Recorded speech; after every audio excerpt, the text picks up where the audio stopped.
esta misma presentación yo la di hace 2 semanas atrás e hice una búsqueda, ¿no? Y lo que encontré, fíjense, el martes 9 de junio, es una búsqueda muy general.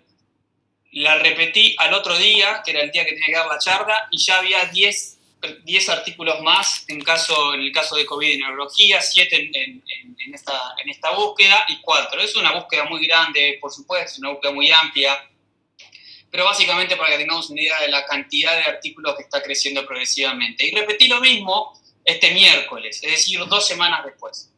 2 semanas después ya teníamos más de 175 artículos nuevos para COVID y neurología, 101 para Neurological. Básicamente creo que lo que yo quiero mostrar con esto se puede sacar distintas conclusiones, pero creo que una de estas es todo lo que yo diga hoy puede llegar a ser refutado mañana con cualquier otro artículo o hoy mismo, porque esta búsqueda fue hecha el miércoles.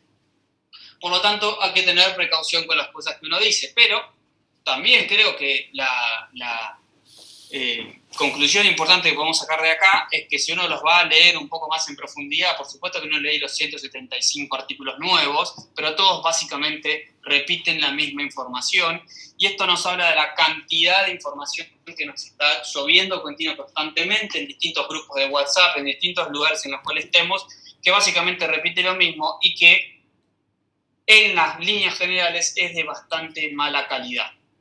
No es de buena calidad la información que estamos manejando en este momento, y eso es un gran problema, sobre todo porque en 2 semanas no puede haber 175 artículos nuevos, sino que simplemente lo que estamos haciendo es repetir constantemente lo mismo sobre bases que son poco sólidas. Igualmente vamos a intentar meternos un poco sobre el tema. Hay 2 grandes vertientes que podemos ver las manifestaciones neurológicas del coronavirus. Una es la afectación directa o indirecta del virus dentro del sistema nervioso central, y la otra va a ser los efectos colaterales, que ya esto lo conocemos bastante, del coronavirus dentro del sistema de salud, principalmente en la cuestión neurocrítica en este caso. Metiéndonos sobre la primera parte, sabemos que el coronavirus usa el receptor de angiotensina para poder introducirse a las células. Aquí vamos a observar dónde es que está expresado el receptor, por lo tanto podría llegar a ser uno de los sitios de ingreso del virus dentro del sistema nervioso central desde el punto de vista teórico, y se ha visto comprobado sobre todo con el SARS, ¿no? Con la epidemia previa del coronavirus. Hay otras vías de ingreso, puede ser por vía extrasináptica a nivel del bulbo olfatorio. Conocemos bastante que aparentemente uno de los síntomas neurológicos más comunes va a ser la anosmia. Y el otro podría llegar a ser atravesando la barrera hematoencefálica. No atravesándola directamente, sino que lo va a hacer es básicamente utilizar los linfocitos que están infectados, que van a atravesar la barrera hematoencefálica, usándose como un símil caballo de Troya. Sería la teoría que podríamos llegar a utilizar, que puede utilizar el virus para ingresar al sistema nervioso central. Ahora, tenemos otras posibilidades, ¿no? Factores no inmunológicos versus los inmunológicos. Esta es otra vertiente sobre factores más indirectos, ¿no? Sobre cómo funciona el virus para darnos manifestaciones neurológicas. Dentro de lo no inmunológico está claro, por supuesto que va a corresponder a una disminución de la disponibilidad de oxígeno, sea por hipotensión, no tan frecuente en pacientes con coronavirus, la hipoxia, súper frecuente en pacientes con coronavirus, y alteraciones de la macro-microvasculatura, que aparentemente tiende a ser con más frecuencia en todos los pacientes que tengan cualquier patología inflamatoria. Y en el caso del coronavirus también es una patología inflamatoria. Y por supuesto, fenómenos inmunológicos también van a dar manifestaciones neurológicas. ¿Cuáles son las evidencias que tenemos? Bueno, el problema básicamente surge sobre este artículo predominantemente, que es un artículo que, si bien está publicado online en abril del 2010, el preprint fue en febrero de este año, por supuesto todo de este año, que surge de forma repentina diciéndonos que más del 30% de los pacientes y hasta el 45% de los pacientes con coronavirus, ¿no?, van a tener manifestaciones neurológicas. Por supuesto que si uno dice que el 45% de los pacientes tienen manifestaciones neurológicas, enciende las alarmas de todo el mundo.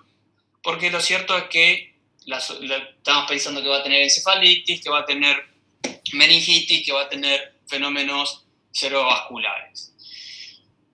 Y este artículo entonces termina concluyendo de que es común la manifestación neurológica en pacientes con coronavirus, lo cual es un tema que tenemos que tener en consideración. 36% nuevamente, como aquí vemos, y el 45% en pacientes que tengan una infección severa.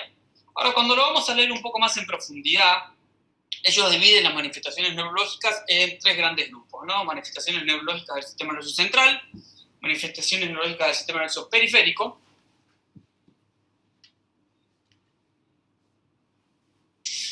y cuando lo vemos un poco más en profundidad, vemos que esto, primero que es un artículo retrospectivo, por supuesto, es una revisión de historia clínica de 200 y pico de pacientes, en donde, ¿qué es lo que encuentran? Dice que, bueno, de acá surge el 36% que después, ¿por qué este es un artículo importante? Porque todas las series posteriormente replican este artículo diciendo que esto es muy común la manifestación neurológica en pacientes con coronavirus. Pero cuando vamos a verlas, estas manifestaciones neurológicas corresponden a mareos en el 15%, cefalea en el 13%, algo de alteración del estado de la conciencia, predominantemente en pacientes con cuadros severos, un paciente ha presentado convulsión, un paciente ha presentado ataxia.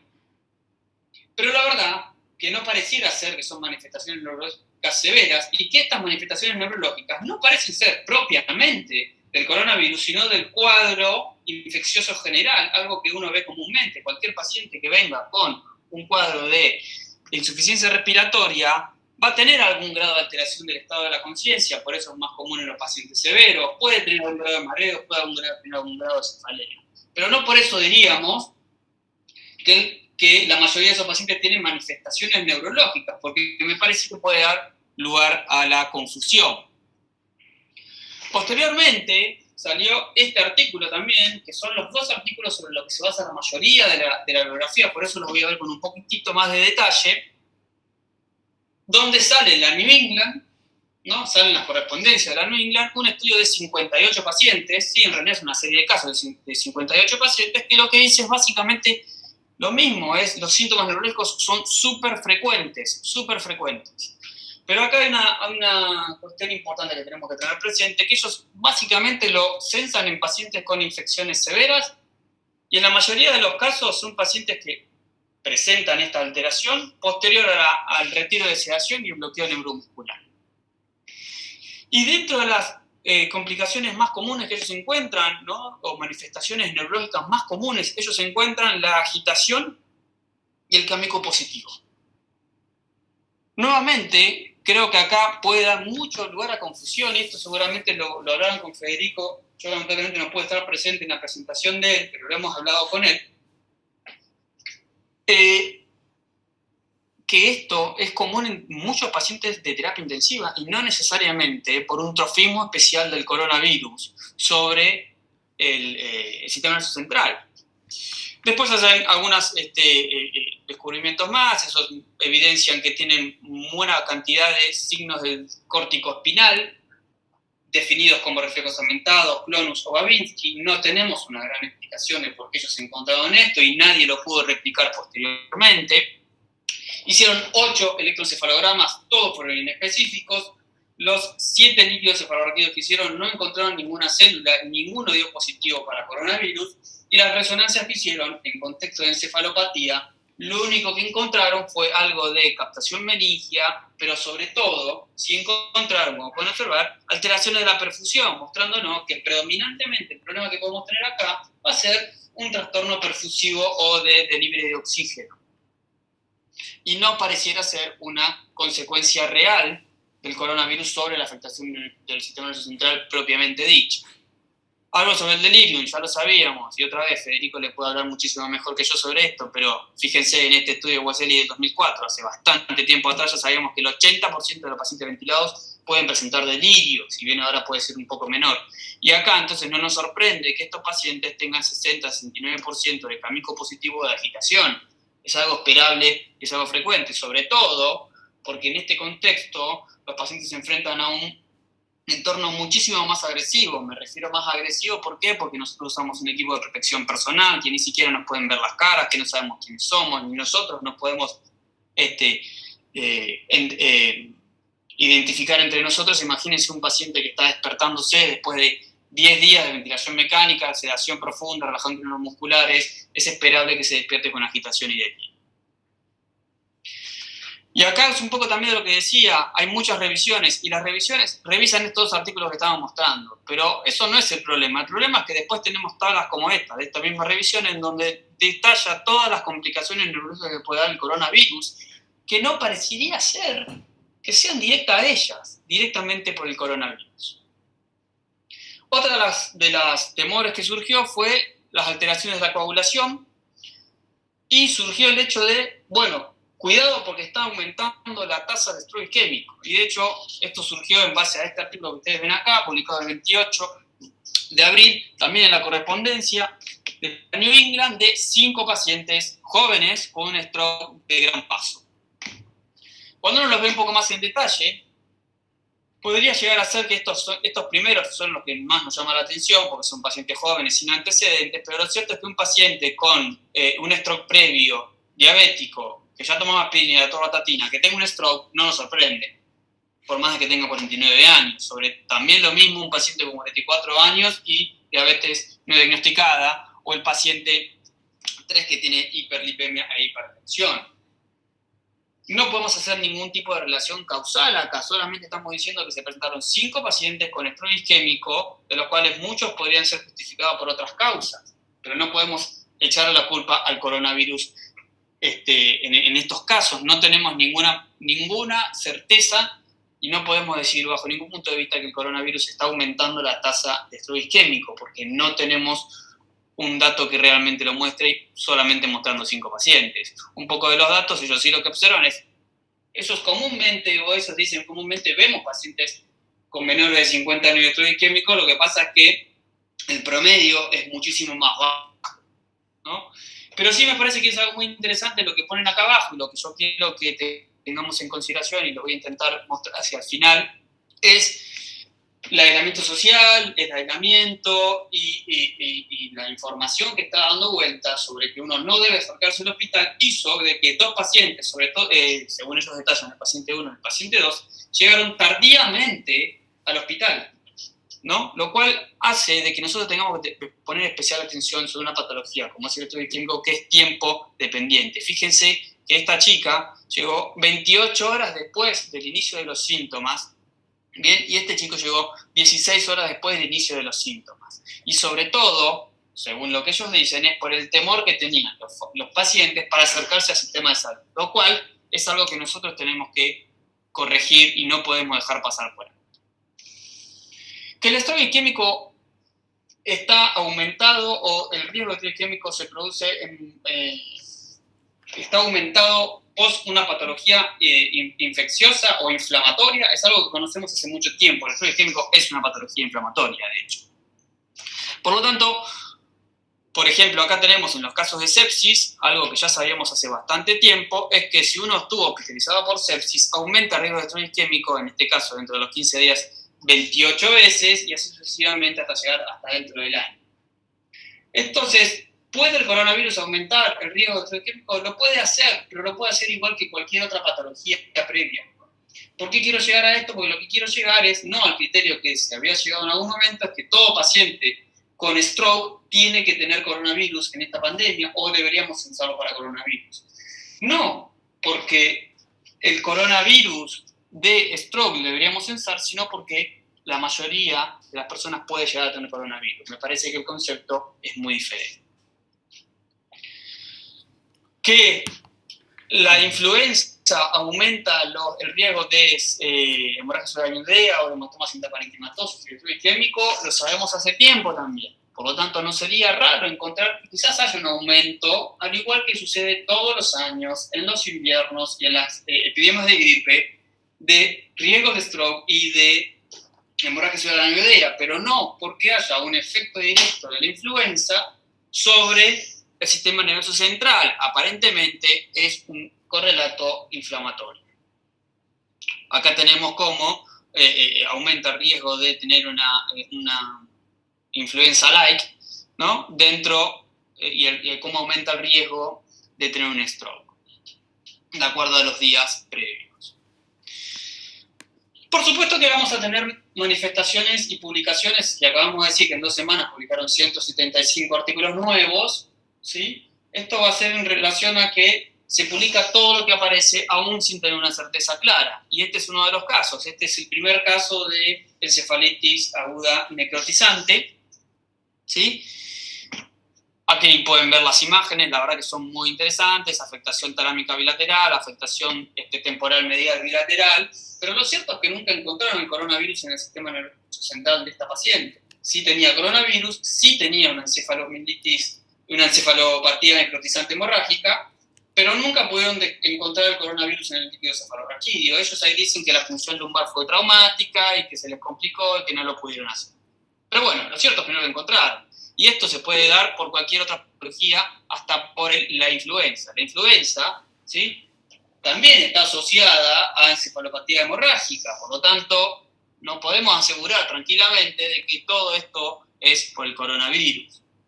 Y si así fuera, tampoco es mayor que lo que sucede en otras epidemias o en otras situaciones como la gripe estacional. Finalmente también encontramos el primer caso de coronavirus en líquido cefalorraquídeo. Y por lo menos a mi conocimiento es el único al momento, quizás hayan publicado algo en estos días. Pero lo que más me llama la atención no es el primer caso de coronavirus, sino que tiene 29 autores. El primer caso de coronavirus tiene más autores que abstract.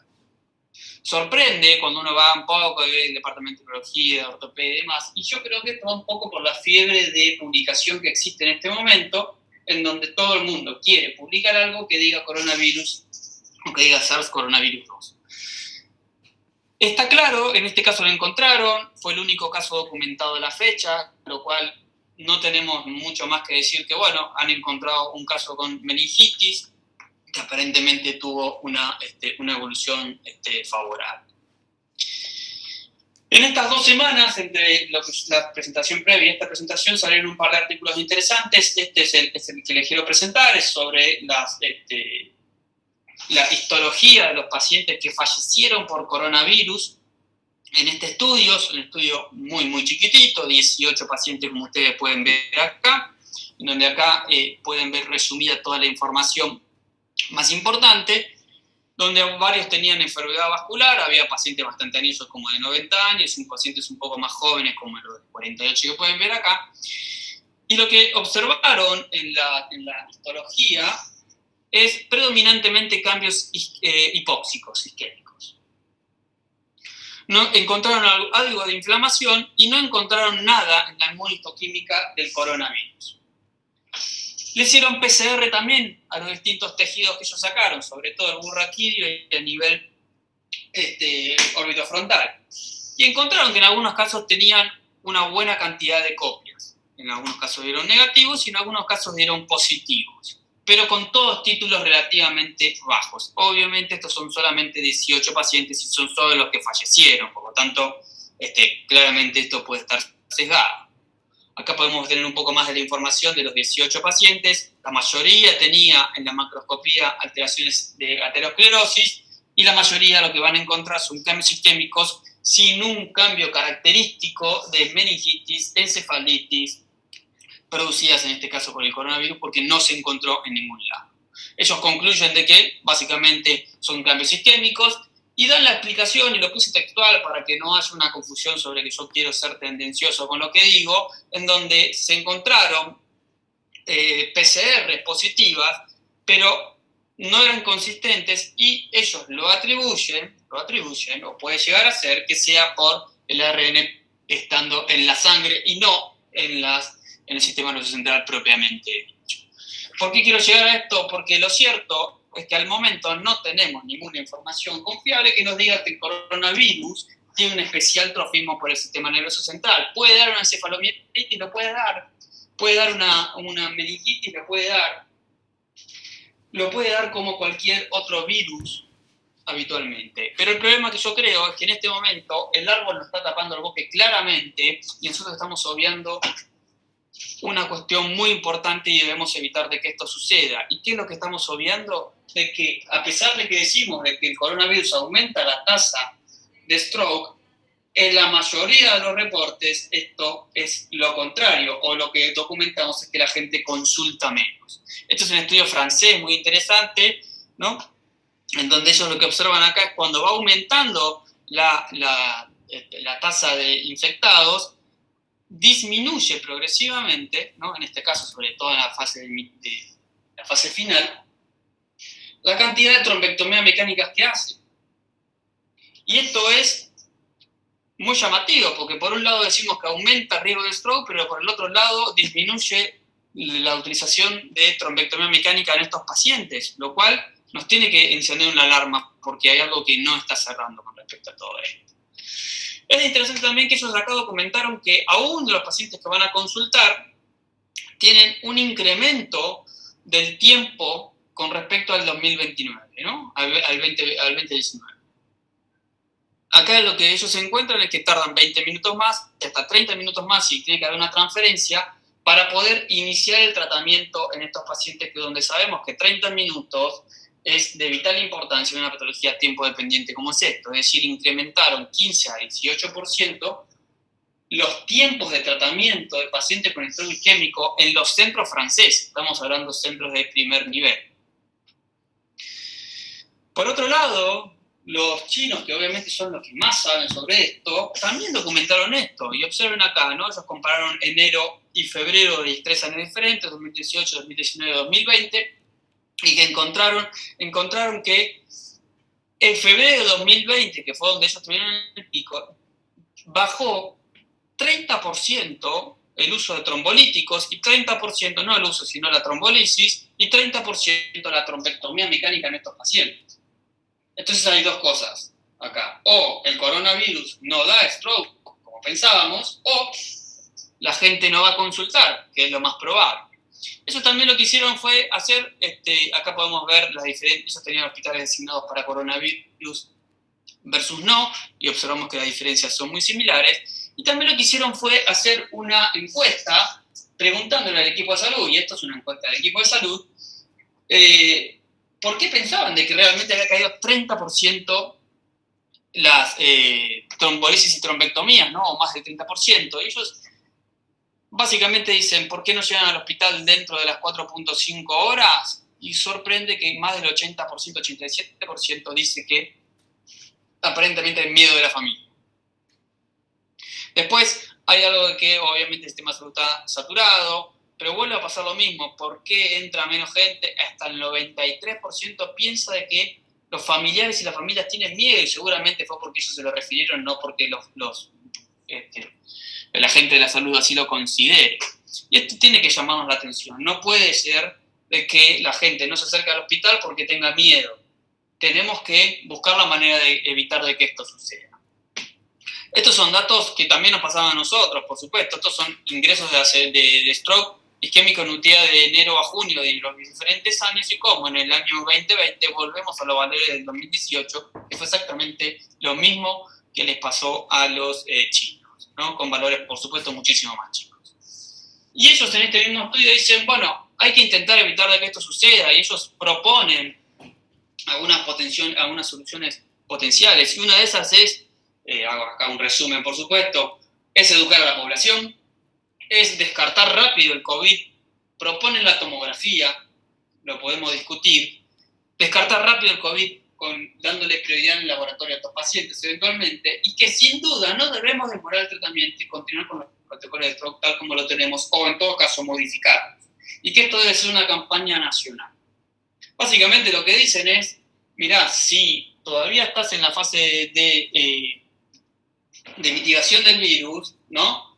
Bueno, descartarlo rápidamente y darle tratamiento. O si no, toma como todos fueran positivos, pero tratarlos por igual. Tratar el stroke, no tarden más tiempo, y sin ningún lugar a duda tenemos que educar a la población y decirle que se tiene que quedar en la casa, sin duda, porque estamos en fase de cuarentena, pero que si alguien tiene un síntoma severo, como puede ser un síntoma de un estrés isquémico o un infarto agudo de miocardio, no se puede quedar en la casa, y no se debería quedar en la casa, debería acudir lo más rápido al hospital. Y seguramente todos tenemos casos en el hospital, por lo menos nosotros en la terapia intensiva tenemos varios casos de pacientes que han estado 48 horas con síntomas neurológicos y recién ahí terminan de consultar. Muchas veces porque el sistema de ambulancia no actuó de forma correcta, y muchas otras veces porque el familiar no se quiere acercar al hospital por el miedo a la infección por el coronavirus que está dentro del hospital. Acá podemos tener algunos datos, por una cuestión de tiempo la voy a pasar de largo, sobre el hecho de la tomografía, si sirve o no para exclusión. Parece tener un buen valor predictivo negativo, quizás se puede llegar a utilizar. Si bien en nuestro hospital hace unos días ya tomamos la decisión de tomar a todo paciente como infectado, lo cual me parece que es lo mejor que se puede llegar a hacer para evitar esta confusión sobre si aislamiento sí, aislamiento no, que va a generar una pérdida de tiempo. Para ir terminando, esta es una perspectiva de la Organización Mundial de Stroke, ¿no? ¿Qué es lo que ellos dicen? Hubo un impacto en los servicios de stroke sin duda. Esto debe ser por redirección de recursos. En muchos lugares había neurólogos ventilando pacientes, por supuesto. Ellos son médicos que sacamos para poder atender el equipo de stroke, porque necesitamos a pacientes en las salas de ventilados, sin ningún lugar a duda.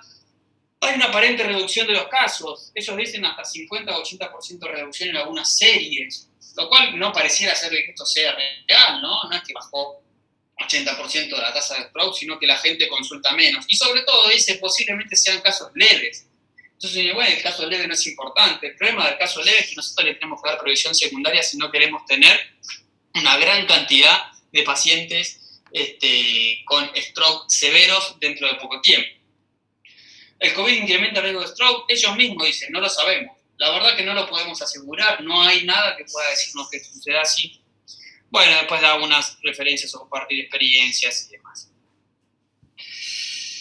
Para concluir, porque teníamos 30 minutos nomás, sin duda que es una patología inflamatoria y es procoagulante como muchas patologías preinflamatorias. Tiene plausibilidad biológica por donde ingresar al sistema nervioso central, pero no tenemos en este momento una incidencia importante de síntomas neurológicos relevantes. Todos los países, inclusive el nuestro, están en este momento haciendo una base de datos de pacientes con COVID que tengan manifestaciones neurológicas. En este momento nosotros lo estamos haciendo a través de la Sociedad Argentina de Terapia Intensiva. Tenemos más de 40 centros y solamente fueron incluidos 2 pacientes, de los cuales los 2 lo que tienen es delirio. El resto no pudo reportar ningún síntoma neurológico. Por supuesto que es en lo que va de la pandemia, las cosas pueden modificarse más adelante. No sabemos si incrementa el riesgo de stroke. Si lo incrementa, no lo hace más que cualquier otra patología inflamatoria. Sí parece ser que aumenta el riesgo de Guillain-Barré, lo mismo que cualquier, o pareciera ser que lo mismo que cualquier infección viral, ¿no? Sabemos que Guillain-Barré está asociado a ese tipo de infecciones. Sí me parece que tenemos que tener presente la redirección de recursos, sin duda que lo tenemos que hacer para atender la parte más crítica de la pandemia, pero eso no debe ser en detrimento del tratamiento de los pacientes con patologías graves, como puede ser el stroke, como puede ser el infarto agudo del miocardio. Después tenemos una cantidad de información que es abrumadora, que es confusa, que es cambiante, que un día alguien dice una cosa, que el otro día otro artículo va y se contradice, lo cual nos puede llegar a cambiar bastante. Entonces, todas las decisiones tienen que ser tomadas con mucha precaución. Las menores consultas por stroke, los menores tratamientos por stroke y las mayores dilaciones en todas las etapas deben ser evitadas, no podemos pasarlas por alto. Y básicamente creo que debemos informar a la población, así como todo el mundo sabe ahora que el plasma es lo mejor, obviamente sobre una información muy mala. También deberían decirles que si usted tiene un síntoma de stroke, señora, no se quede en su casa, tiene que acercarse al hospital lo más rápido posible, lo mismo que si tiene un dolor de pecho. Y deberíamos crear protocolos específicos para esta situación en particular. Es decir, tratarlos con normas de aislamiento, pero tratarlos exactamente igual. Si queremos un tomógrafo especial, un tomógrafo especial. Si queremos una habitación especial, una habitación especial, lo que sea, pero tenemos que hacerlo con protocolos específicos. Bueno, muchísimas gracias. Esta es una visión que yo tengo sobre la situación neurológica en pacientes dentro de la pandemia con coronavirus.